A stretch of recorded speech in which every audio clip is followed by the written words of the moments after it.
Την 1η Ιουλίου του 2002, ένα ακόμη τραγικό δυστύχημα συνέβη στην ιστορία της πολιτικής αεροπορίας. Ένα ρώσικο αεροπλάνο με 60 επιβάτες και 9 μέλη πληρώματος, μεταξύ των οποίων 46 μαθητές που πήγαιναν εκδρομή από τη Μόσχα στη Βαρκελόνη, συγκρούεται περίπου στα 36.000 πόδια με ένα κάργο αεροσκάφος της DHL με 2 μέλη πληρώματος που μεταφέρει εμπορεύματα πάνω από το Oberligen, μια πόλη της Νότιας Γερμανίας, κοντά στα ελβετικά σύνορα. Δεν υπήρξαν επιζώντες. Πώς γίνεται ένα τόσο υπερσύγχρονο τεχνολογικό θαύμα, όπως το αεροπλάνο, ένας υπολογιστής με φτερά και επαγγελματίες πιλότοι που μετρούν χιλιάδες ώρες πτήσης, να βάζουν 2 αεροπλάνα σε τροχιά σύγκρουσης? Τι συστήματα προστασίας υπάρχουν ώστε να αποφεύγονται οι μεταξύ τους συγκρούσεις και τι μπορεί να πάει λάθος?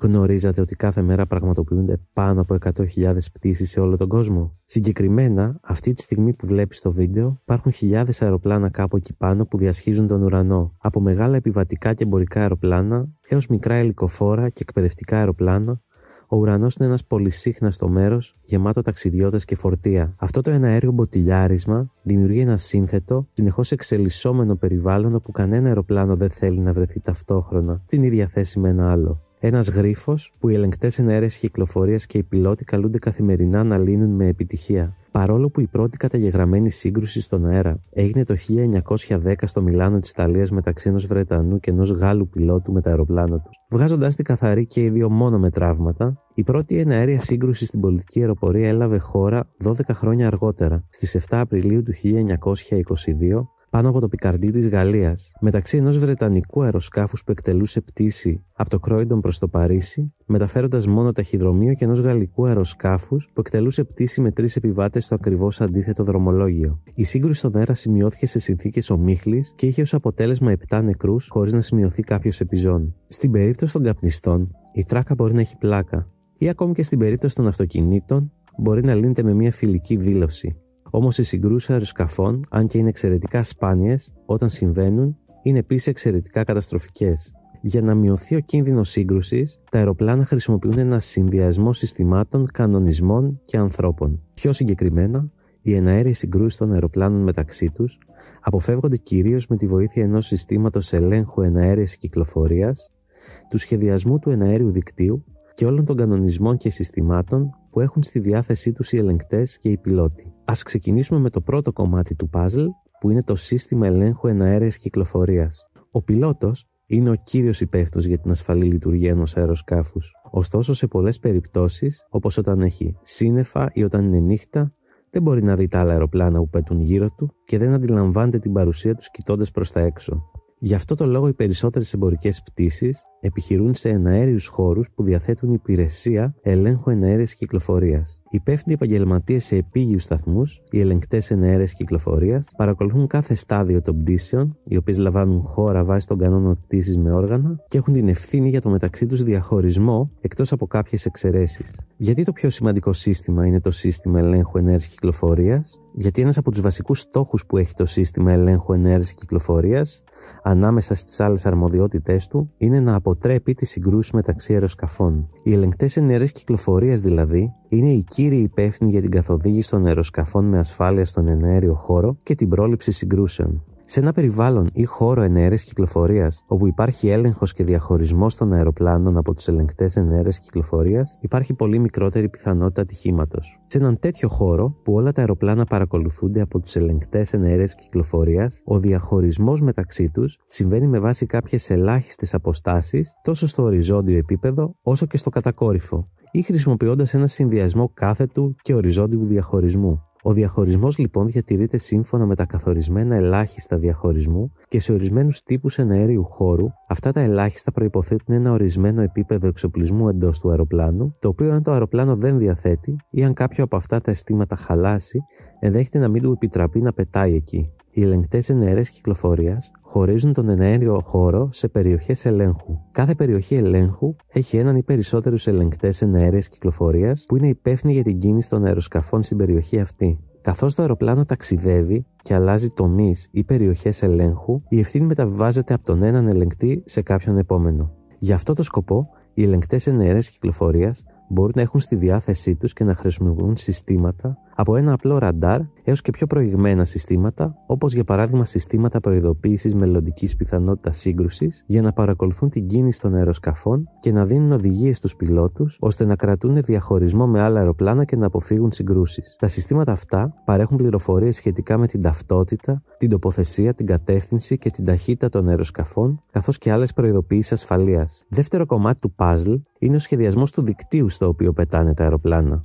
Επιπλέον, αν εξαιρέσουμε την περίπτωση που τα αεροπλάνα είναι κοντά σε ένα αεροδρόμιο και δέχονται οδηγίες από τους ελεγκτές εναέρειας κυκλοφορίας σχετικά με συγκεκριμένες κατευθύνσεις και ύψη που πρέπει να πετάξουν, στις υπόλοιπες περιπτώσεις δεν πετούν τυχαία και χαοτικά, αλλά σε συγκεκριμένα μονοπάτια και σε συγκεκριμένες διαδρομές. Ένα είδος αυτού του αυτοκινητοδρόμου στον αέρα ονομάζεται αεροδιάδρομος. Αν το επιτρέπουν οι ατμοσφαιρικές συνθήκες, μπορούμε καμιά φορά να αντιληφθούμε την παρουσία των αεροδιαδρόμων, παρατηρώντας τις γραμμές που αφήνει πίσω του ένα αεροπλάνο, πετώντας ψηλά, και πώς άλλα αεροπλάνα από πίσω τις ακολουθούν ακριβώς όταν βρίσκονται στον ίδιο δρόμο. Αν θες να δεις τι είναι αυτές οι γραμμές που αφήνουν πίσω τους τα αεροπλάνα, δες το παραπάνω βίντεο. Τα αεροπλάνα που πετούν στους αεροδιαδρόμους, ανάλογα με την πορεία τους, συνήθως πετάνε και σε διαφορετικά ύψη, ώστε να μειώνεται η πιθανότητα σύγκρουσης με την αντίθετη κυκλοφορία. Για παράδειγμα, τα αεροπλάνα που πετάνε με δυτική πορεία πετάνε σε ζυγά ύψη, ας πούμε 36.000 πόδια, ενώ τα αεροπλάνα που κινούνται ανατολικά πετούν σε περιττά ύψη, για παράδειγμα 35.000 πόδια. Έτσι, ακόμη και αν τα αεροπλάνα διασταυρωθούν σε κάποιο αεροδιάδρομο, θα βρίσκονται σε διαφορετικά ύψη. Το τρίτο κομμάτι του puzzle που θα εξετάσουμε είναι ένα σύστημα που υποχρεωτικά υπάρχει σε όλα τα επιβατικά και εμπορικά αεροπλάνα.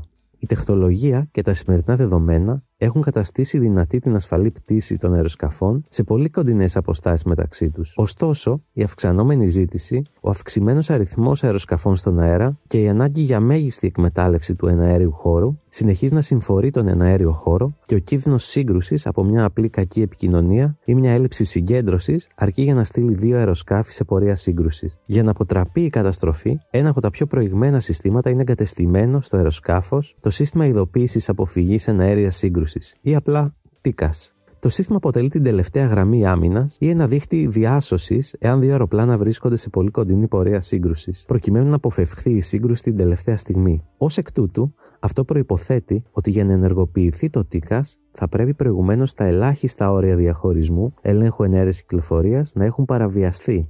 Δηλαδή, μόνο εφόσον ο ελεγκτής εναέρειας κυκλοφορίας μάλλον δεν έχει κάνει καλά τη δουλειά του και αποτύχει στο διαχωρισμό των αεροπλάνων στον τομέα ευθύνης του. Ένα δεύτερο σενάριο είναι φυσικά αυτό όπου τα αεροπλάνα βρίσκονται σε κομμάτι του εναέριου χώρου όπου δεν υπάρχει έλεγχος εναέρειας κυκλοφορίας. Αυτό είναι ένα αρκετά ρεαλιστικό ενδεχόμενο, ειδικά σε μικρά περιφερειακά αεροδρόμια.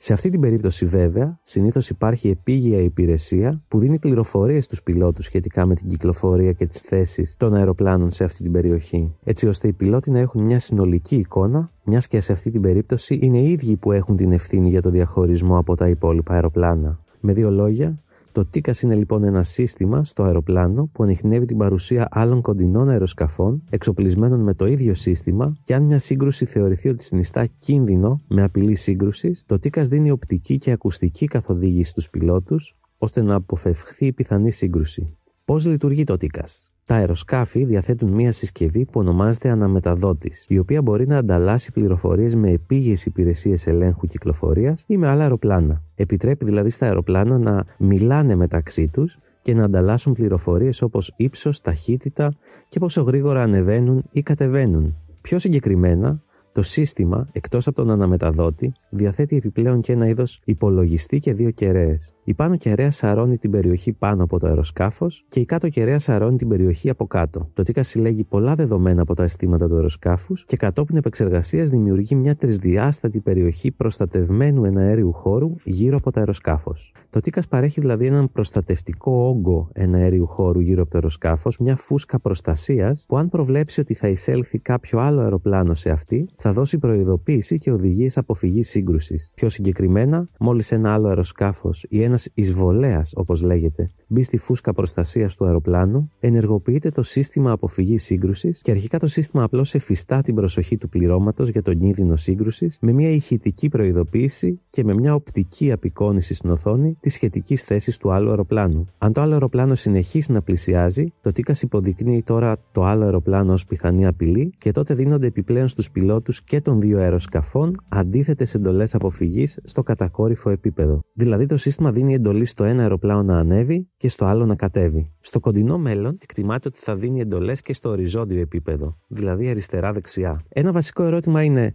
σε περίπτωση που ταυτόχρονα ο ελεγκτής ενέργειας κυκλοφορίας δώσει στους πιλότους αντίθετη οδηγία από αυτή που δίνει το σύστημα TICAS, τι κάνουν οι πιλότοι? Ποιανού από τους δύο την οδηγία ακολουθούν?